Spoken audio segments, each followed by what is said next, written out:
যেটা রাস্তাকেও আটকাবেন না, কেউ রাস্তা আটকাবেন না।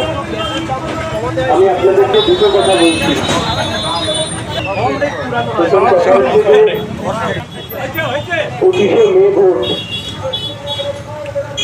আমরা বলছি এইবারের ভোটটা দিতে যাওয়ার সময় শুধু তিনটে জিনিস ভাববেন। এক, কি হারে জিনিসপত্রের দাম বেড়েছে।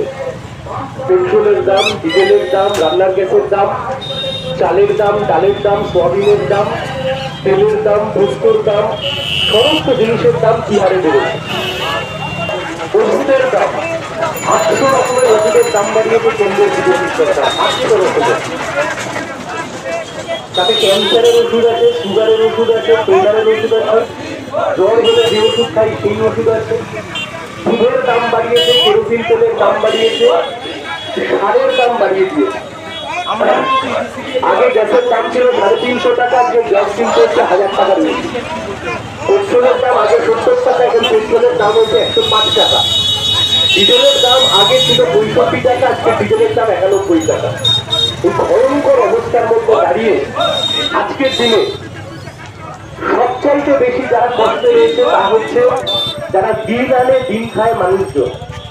নুন আনতে পান্তা ঘুরায়, যারা মাথার ঘাম পায়ে ফেলে 2 টাকা ইনকাম করে বদল খাটিয়ে খায়, সেই মানুষ সবচেয়ে আজকে অসুবিধায় আছে। তার কারণ হচ্ছে এই যে জিনিসপত্রের দাম বেড়েছে, এর ফলে আজকে মানুষের নাভিশ্বাস উঠে যাচ্ছে। 2 নম্বর কথা, শিক্ষিত বেকার ছেলেমেয়েরা, কেউ গ্র্যাজুয়েশন পাস করলো, কেউ মাস্টার ডিগ্রি করলো, কেউ পলিটেকনিক করলো, কেউ ক্লাস 12 পাস করলো, কিন্তু চাকরি কোথায়? তৃণমূল, বিজেপি, সিপিএম এসব তো পরের কথা, কিন্তু প্রথম যে কথা, যে পশ্চিমবাংলার বুকে বা গোটা দেশের বুকে এই মুহূর্তে ভয়ঙ্কর বেকারত্ব যারা দেখা যাচ্ছে, যে ছেলেটা বিজেপির পতাকা পাচ্ছে সেও বেকার হয়ে ঘুরছে। তাকে মনে হয় প্রতিশ্রুতি দিয়েছে অমুক করে দেবো, তমুক করে দেবো, হাতে চাকরি নেই। যে ছেলেটাকে তৃণমূলের পতাকা বানানোর জন্য নিয়ে গেছে তাকেও বলেছে অমুক করে দেবো, তমুক করে দেবো। কিন্তু একদিকে তৃণমূলের সরকার, একদিকে বিজেপির সরকার, দুজনেই 10 বছর 13 বছর ধরে ক্ষমতায় থাকার পরেও নতুন শিল্প, কলকারখানা, এসএসসি, টেট, চাকরির পরীক্ষা সব কার্যত লাটে তুলে দিয়েছে। ওই পূর্ব মেদিনীপুরে একটা সময় ছিল, যে সময়তে হলদিয়া সিপিআইএম যখন সরকারে ছিল, হলদিয়াতে আমরা শিল্প কলকারখানা গড়ে তুলতে পেরেছিলাম। তার কারণ আমরা একটা জিনিস বুঝি, যদি শিল্প না হয়, কলকারখানা না হয়, তাহলে বাড়ির ছেলেমেয়েরা কাজ পাবে না, চাকরি পাবে না।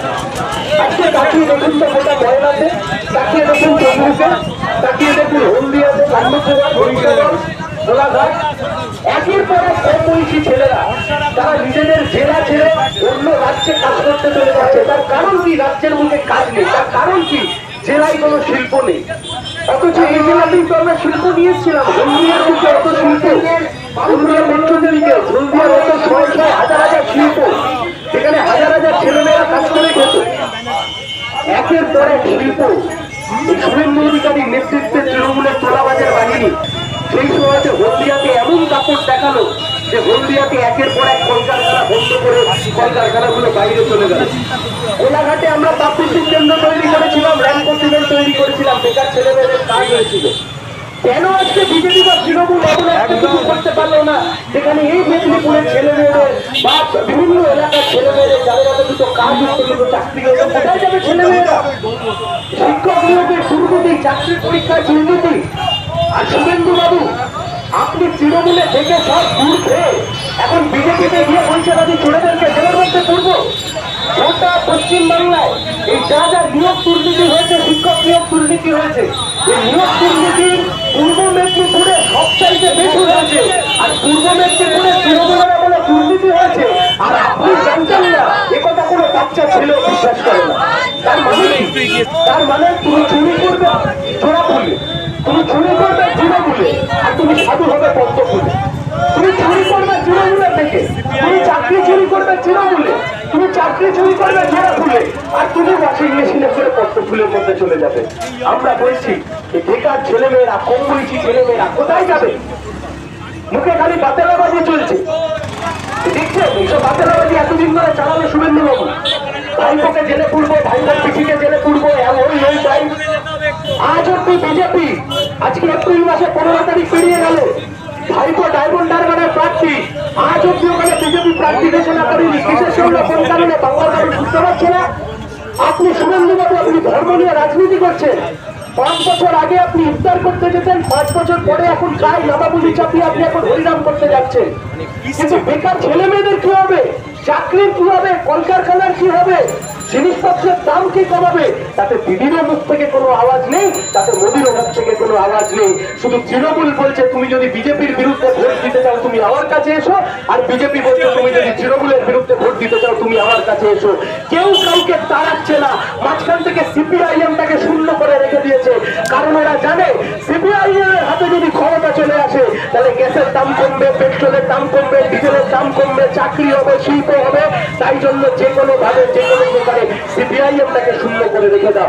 আর তার মাঝেই চলছে ধর্ম নিয়ে রাজনীতি, উগ্র রাজনীতি চলছে। ছিল কোনদিন পশ্চিমবাংলায়? আমরা কোনদিন কল্পনা করেছিলাম? আমরা কোনদিন ভাবতে পেরেছিলাম? তাই আমরা আপনাদেরকে বলছি, দেখুন